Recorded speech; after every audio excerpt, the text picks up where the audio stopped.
تو یہ سوچ کر اٹھ گئے کہ اب میرا نکاح نہیں ہو سکتا ہے، تو چلنے لگے، کسی سے کچھ نہیں کہا، ان کی آنکھوں میں آنسو آ گئے اور اٹھ کے چلنے لگے۔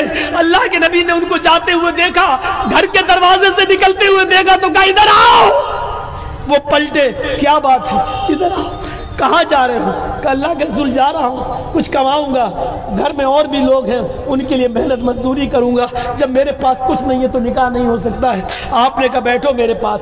کتنی بار سنا ہوگا یہ واقعہ، اللہ کے رسول صلی اللہ علیہ وسلم کے پاس، نبی اکرم کے پاس ایک عورت آتی ہے، ایک عورت، کتنی بار یہ واقعہ سنا ہوگا، اور آ کر کہتی ہے اللہ کے رسول میں اپنے آپ کو ہبا کر رہی ہوں، میں اپنے نفس کی مالک آپ کو بنا رہی ہوں، میں آپ سے نکاح کرنا چاہتی ہوں۔ اللہ کے رسول نے اس کو ایک نظر دیکھا، اور نظر دیکھنے کے بعد آپ نے نظر نیچی کر لی اور فرمایا اے عورت، اب مجھے عورتوں میں کوئی رغبت نہ رہی، اب مجھے کسی عورت کی ضرورت نہیں، یعنی اب مجھے شادی کی کوئی ضرورت اور حاجت نہیں ہے۔ وہ عورت وہی بیٹھ گئی کہ شاید ابھی اللہ کے رسول ہمارے لیے کوئی فیصلہ کریں گے۔ وہی ایک صحابی بیٹھے تھے، کہا اللہ کے رسول اگر آپ نہیں کرنا چاہتے ہیں تو میں نکاح کا خواہش مند ہوں، میرے ساتھ نکاح کر دیجئے۔ اوئے ہوئے، ذرا دیکھیے تو صحیح، اللہ کے نبی صلی اللہ علیہ وسلم فرماتے ہیں تم نکاح کرنا چاہتے ہو؟ کہاں؟ اس عورت سے پوچھا کہ یہ چاہتے ہیں، تو کہا اللہ کے رسول اگر آپ نہیں کرنا چاہتے تو ان کے ساتھ کر دیجئے۔ تو آپ نے اس صحابی کو اپنے قریب بلایا، بخاری کے الفاظ دیکھیے، آپ نے فرمایا کیا آپ اپنی بیوی کو مہر میں کچھ دے سکتے ہو؟ ضروری ہے مہر، جس چیز کی سب سے زیادہ ضرورت ہونی چاہیے سماج و سوسائٹی میں نکاح کے وقت، ایک قاضی کو نکاح پڑھانے والے کو پوچھنا چاہیے کہ آپ اپنی بیوی کو مہر کتنا دے رہے ہو۔ پھر عورت کے پاس خبر جانا چاہیے اس لڑکی کے پاس کہ تمہارا ہونے والا شوہر اتنے روپے مہر دینا چاہتا ہے، کیا تم اتنے روپے مہر یا یہ مہر میں یہ لینا چاہتی ہو، کیا اتنے میں تم قبول کر سکتی ہو؟ لڑکی اور لڑکے دونوں کی رضامندی پر، اور جتنا پر طے ہو جائے وہی شرعی مہر ہے۔ لڑکی لڑکے کی حیثیت سے زیادہ نہیں مانگ سکتی ہے، اور لڑکا بھی اپنی حیثیت سے بہت کم کرنا چاہے تو وہ بھی اس کے لیے صحیح نہیں، اپنی حیثیت کے مطابق دے۔ ارے ولیمے میں جب 5 لاکھ خرچ کر سکتے ہو تو اپنی بیوی کو 50,000 کا مہر کیوں نہیں دے سکتے ہو بھائی؟ موٹر سائیکل مانگنے میں تمہیں شرم نہیں آتی، حیا نہیں آتی، اور مہر دینے میں تمہیں اتنا مہر؟ شریعت میں کا مہر رکھو 66 روپے 40 پیسے، مہر فاطمہ رکھ دو۔ یہاں مہر فاطمہ یاد آ جاتا ہے، جہیز لیتے وقت جہیز فاطمہ یاد نہیں آتا ہے۔ مہر کا معاملہ ہو تو مہر فاطمہ یاد آتا ہے، اور جہیز لینے کا معاملہ ہو تو وہاں پر مہر جہیز فاطمہ پھر یاد نہیں آتا ہے۔ ایک تکیہ ہو، چٹائی ہو کھجور کے پتوں کی، اور تکیے میں بھی کھجور کے پتے بھرے ہوئے ہوں، اور مٹی کے ساتھ برتن ہوں، ایک چکی ہو جس میں وہ کچھ پیس لیتی ہوں، یہ یاد نہیں آتا ہے۔ وہاں موٹر سائیکل یاد آتی ہے، وہاں موٹر سائیکل۔ اور کتنا برا تو بول چکا ہوں، اس کے باوجود بھی تو شرم نہیں آتی ہے، اتنی بے شرمی ہے۔ ارے ہم انٹرنیشنل بھکاری تک بول چکے ہیں، موٹر سائیکل مانگنے والے کو انٹرنیشنل بھکاری کا خطاب بھی ہم دے چکے ہیں۔ لنگڑا لولا آدمی جو دروازے پہ آکے بھیک مانگتا، اچھا لگتا 10 روپے 20 روپے دینے میں، چلو بیچارہ کام کرنے کے لائق نہیں، یہ دکان پہ بیٹھتا ہے، کپڑے کی دکان پہ بیٹھتا ہے۔ میرا بیٹا ہے کپڑے کی دکان پہ بیٹھتا ہے، دکان پہ آنے جانے کے لیے موٹر سائیکل دے دو اپنے بیٹے کے نام پہ۔ اللہ کے نام پہ مانگنے والے کو 10 روپے دینے میں اچھا لگتا ہے، اور بولو جو اللہ کے نام پہ مانگے وہ بڑا بھکاری ہے، یا جو اپنے بیٹے کے نام پہ مانگے وہ بڑا بھکاری ہے؟ کعبے کے رب کی قسم کھا کے کہتا ہوں، میں اللہ کی قسم کھا کے کہتا ہوں، ہماری نظر میں 10-20 روپے والا بھکاری اتنا بڑا نہیں ہے۔ اللہ کی قسم یہ انٹرنیشنل بھکاری ہے جو اپنے بیٹے کے نام پہ موٹر سائیکل مانگتا ہے، یہ اس سے بڑا بھکاری ہے۔ تم بھکاری مانو یا نہ مانو، مولانا جرجیس اس کو خطاب دے رہا ہے انٹرنیشنل بھکاری کا۔ مانگو موٹر سائیکل، اور ہمیں ضرور بتا دیا کرنا مولانا صاحب اس لڑکے کی شادی ہوئی تھی، اس نے موٹر سائیکل مانگی تھی، تو میں اس کے منہ پہ کہوں گا اچھا یہی ہے انٹرنیشنل بھکاری؟ اور جب کسی کی موٹر سائیکل پہ میں بیٹھ جاؤں تو مجھے ضرور بتانا مولانا صاحب یہ وہی موٹر سائیکل ہے جو اس نے بھیک میں مانگی تھی، تو میں کہہ دوں گا نہیں مجھے اس میں نہیں بیٹھنا ہے. کیوں؟ کہہ تو خود بھکاری ہے تو مجھے کیا بٹھائے گا؟ تیرے پاس تو بٹھانے کے لیے کچھ ہے ہی نہیں. تیری سائیکل پہ چلا جانا گوارا کر لوں گا لیکن بھیک میں دی ہوئی موٹر سائیکل پہ بیٹھنا گوارا نہیں کروں. لیکن معلوم ہونا چاہیے کہ بھیک میں ملی ہے، جہیز میں نہیں بول رہا ہوں میں، بھیک میں. جہیز کا لفظ آپ لوگوں نے ایجاد کیا ہے، ہماری نظر میں بھیک ہے. وہ چاہے وہ مولوی مانگے، چاہے جرجیس مانگے، چاہے آپ مانگے، چاہے جو بھی مانگے. مدرسوں کے لیے آپ جلسے کر لیتے ہو، ہر سال جلسے میں اتنا چندہ کر لیتے ہو. میری سمجھ میں نہیں آتا ہے جہیز کے خلاف کمیٹی کیوں نہیں بن پاتی آپ کی؟ مسجد کی کمیٹی بن جاتی، مدرسے کی کمیٹی بن جاتی. ابھی کوئی لڑکا کوئی لڑکی لے کے بھاگ جائے، پنچایت بیٹھ جائے گی کیا سزا ہونی چاہیے، گاؤں کے سرپنچ بیٹھ جائیں گے کیا سزا ہونی چاہیے. اچھا لڑکی کو لے کے بھاگا، اب وہ لڑکی کا باپ کہہ رہا میری لڑکی کہیں منہ دکھانے کے لائق نہیں. پنچایت فیصلہ کر رہی ہے، 2 آدمی 5 آدمی ادھر سے بیٹھ گئے، 5 آدمی ادھر. اب پنچایت فیصلہ کر رہی ہے، کیا کر رہی ہے؟ 4-5 لاکھ روپے دے دو. یا دوسرا فیصلہ کیا کر رہی ہے؟ چل اب اپنے لڑکے کی شادی اسی لڑکی سے کر. آئے پنچایت میں یہ فیصلے کرنے والوں، تمہارے یہاں جب لڑکا لڑکی لے کے بھاگ جاتا ہے اس کی پنچایت بیٹھ جاتی ہے. تمہارے سماج اور سوسائٹی میں ایک نوجوان لڑکا شراب پی کر راستے میں پڑا رہتا ہے، ماں بہن کی گالیاں بکتا ہے، پنچایت کہاں چلی جاتی ہے؟ اس شرابی کے بارے میں کوئی پنچایت کیوں نہیں بیٹھتی ہے؟ اس شرابی کا سوشل بائیکاٹ کیوں نہیں کیا جاتا ہے؟ وہ شرابی تمہارے معاشرے اور سماج میں کیوں رہتا ہے، کیوں پنپ رہا ہے؟ جو چیز تمہیں پسند آتی ہے تم اس کی پنچایت بٹھا لیتے ہو، اور جو چیز میں تمہاری اولاد خود ملوث ہے اس کی پنچایت نہیں.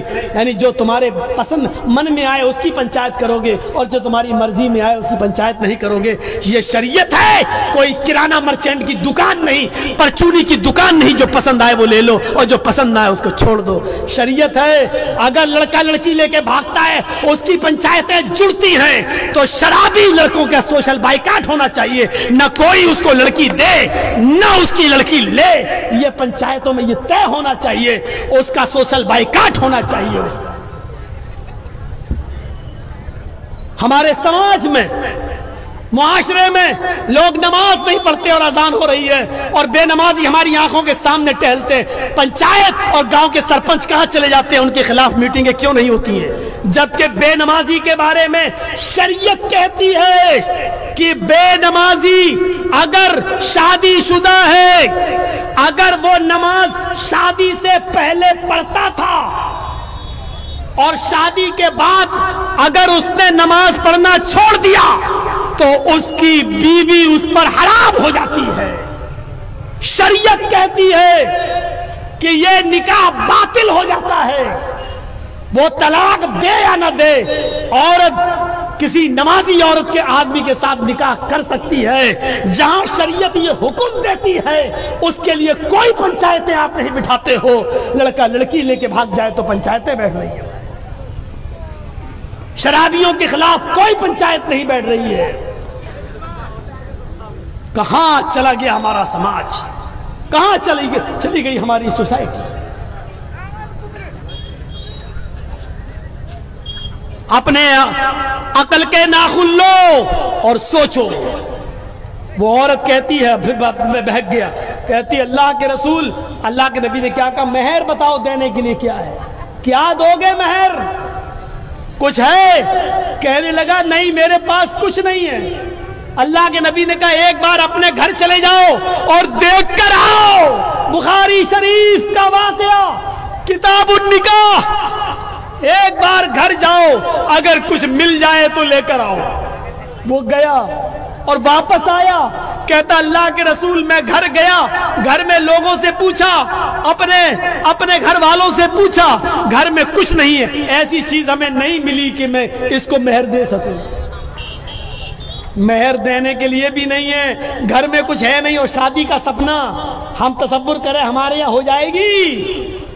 اللہ کے نبی نے کہا اچھا ٹھیک ہے کوئی بات نہیں، ایک کام کرو ایک بار اور گھر چلے جاؤ. پھر کہا اگر لوہے کی انگوٹھی مل جائے تو وہی لے کے آؤ، جاؤ اسی کو مہر بنا دیں گے. ارے کچھ تو دو اپنی ہونے والی بیوی کو. وہ گیا، پھر واپس آیا اور کہتا اللہ کے رسول لوہے کی انگوٹھی بھی نہیں ملی. کہا کچھ بھی نہیں ہے. کہا اللہ کے رسول صرف اس لنگی کے جو میں پہنے ہوئے ہوں اس کے علاوہ میرے پاس کچھ نہیں ہے. رات میں کبھی کبھی جب سردی لگتی ہے تو میرے پاس ایکسٹرا چادر بھی نہیں ہے, اسی لنگی کو کھولتا ہوں اور اپنے اوپر ڈال لیتا ہوں, یہ چادر کا بھی کام کرتی ہے. اور جب گھر سے باہر نکلتا ہوں تو یہ لنگی لپیٹ کے باہر آ جاتا ہوں. آپ اگر کہیں تو آدھی لنگی اسی میں سے میں اس کو دے سکتا ہوں. تصور کرو اس نکاح پر. قربان جائیے محمد رسول اللہ کی شریعت. کیسے راستے نکال رہے ہیں. سماج میں بیٹھنے والے پنچایتیوں, تم راستے نہیں نکال پاتے ہو.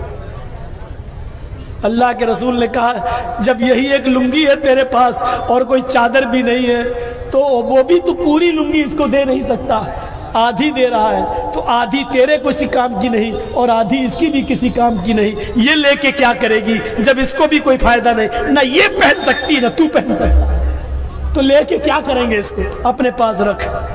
تھوڑی دیر بیٹھے, اللہ کے رسول بھی تھوڑی, حدیث کا نقشہ دیکھو, بخاری کے الفاظ پر غور کرو. اللہ کے رسول بھی بیٹھ گئے, وہ صحابی بھی تھوڑی دیر بیٹھے رہے. جب انہوں نے دیکھ لیا کہ میرے پاس کچھ نہیں ہے مہر, تو یہ سوچ کر اٹھ گئے کہ اب میرا نکاح نہیں ہو سکتا ہے, تو چلنے لگے. کسی سے کچھ نہیں کہا, ان کی آنکھوں میں آنسو آ گئے اور اٹھ کے چلنے لگے. اللہ کے نبی نے ان کو جاتے ہوئے دیکھا, گھر کے دروازے سے نکلتے ہوئے دیکھا تو کہا ادھر آؤ. وہ پلٹے, کیا بات ہے, ادھر آؤ. کہاں جا رہے ہو؟ کہ اللہ کے رسول جا رہا ہوں, کچھ کماؤں گا, گھر میں اور بھی لوگ ہیں ان کے لیے محنت مزدوری کروں گا, جب میرے پاس کچھ نہیں ہے تو نکاح نہیں ہو سکتا ہے. آپ نے کہا بیٹھو میرے پاس. کہ اللہ کے رسول نے کہا اچھا یہ بتاؤ تمہیں کچھ قرآن یاد ہے؟ قرآن کچھ یاد ہے تمہیں؟ اس نے کہا ہاں اے اللہ کے رسول یہ سورت یہ سورت یہ سورت یہ سورت. اس نے 4-5 سورتوں کے نام گنائے. اللہ کے رسول نے ایک اور سوال کرا, یہ صورتیں تمہیں یاد ہیں؟ کہا ہاں. آپ نے پھر ایک سوال کیا, کیا تم اس کو بغیر دیکھے پڑھ سکتے ہو, یعنی منہ زبانی یاد ہے, حفظ ہے یہ صورتیں تمہیں؟ اس نے کہا ہاں اے اللہ کے رسول دیکھ کر نہیں بغیر دیکھے پڑھ سکتا ہوں. اللہ کے نبی فرماتے ہیں اتنی بڑی دولت تمہارے پاس ہے اور تم کہہ رہے ہو میرے پاس کچھ نہیں ہے, یہ صورتیں تم بغیر دیکھے پڑھ سکتے ہو؟ ہاں. فرمایا کیا یہ صورتیں تم اس عورت کو یاد کرا سکتے ہو, اپنی بیوی کو سکھلا سکتے ہو, اس کو یاد کرا سکتے ہو؟ فرمایا ہاں میں یاد کرا دوں گا. فرمایا اے عورت تیرے ہونے والے شوہر کے پاس مہر دینے کے لیے کچھ نہیں ہے, لیکن جو صورتیں اس کو یاد ہے وہ تجھے یاد کرا دے گا. کیا تو قرآن کی انہی صورتوں کو اپنا مہر ماننے کے لیے تیار ہے؟ کیا اسی مہر پر تو نکاح کر لے گی؟ کہنے لگی اللہ کے رسول جس عورت کے نکاح میں قرآن کی صورتیں مہر بن جائیں اس سے زیادہ پاکیزہ اور بابرکت نکاح کس کا ہو سکتا ہے؟ میں تیار ہوں. اللہ کے رسول کھڑے ہوئے اور خطبہ نکاح پڑھایا, خود اس کے ولی بن گئے اور خطبہ نکاح پڑھا کے کہا جاؤ اپنی بیوی کو لے جاؤ, جاؤ اپنی بیوی کو اپنے گھر لے جاؤ. میرے بھائیوں, نہ بارات کا پتہ چلا, نہ موٹر سائیکل کا پتہ چلا, نہ ہلدی ملی گئی, نہ ابٹنا ملا گیا, نہ آتش بازی چھوٹی, نہ لڑکی والوں کو کسی نے بلایا کہ آؤ ہماری بیٹی کی شادی ہے. اللہ کے رسول ہی اس لڑکی کے باپ بن گئے. اس کے ماں باپ کوئی تھا نہیں, اس لیے قاضی ولی بن گیا. آپ نے نکاح پڑھایا اور خود اس لڑکی کے باپ بن گئے اور آپ نے اس لڑکی کی رخصتی اس کے ساتھ کر دی. اسلام اس طریقے سے فضول خرچی سے بچا کر راستے نکالتا ہے. سن لو, سب سے بڑا نیک کام اگر آج کے زمانے میں ہے تو وہ یہ ہے کہ کسی غریب لڑکے کا کسی غریب لڑکی سے نکاح کرا دیا جائے اور بغیر جہیز کے ایک غریب لڑکی کو کسی کے گھر پہ پہنچا کر اس کی بیوی بنا دیا جائے. اس سے بڑا نیک کام کوئی نہیں ہے. سماج کے لوگوں نظریں ڈالو, تمہارے سماج میں کتنی لڑکیاں صرف جہیز نہ ہونے کی وجہ سے گھر میں بیٹھی ہوئی ہیں, موٹر سائیکل نہ ہونے کی وجہ سے ان خوبصورت لڑکیوں کے نکاح نہیں ہو رہے ہیں, جہیز نہ ہونے کی وجہ سے ان کی شادیاں نہیں ہو رہی ہیں. سماج والوں, جس طرح مدرسے چلانے کے لیے اٹھے ہو, مسجدیں بنوانے کے لیے اٹھے ہو, اسی طریقے سے لڑکیوں کا گھر بسانے کے لیے اٹھ جاؤ اور ان کا نکاح کرا کے ایک بہت بڑی ذمہ داری سے آزادی حاصل کرو, ورنہ قیامت کے دن تم اپنے آپ کو کبھی معاف نہیں کرا سکتے. یہ تھا نکاح. اور یہ تھی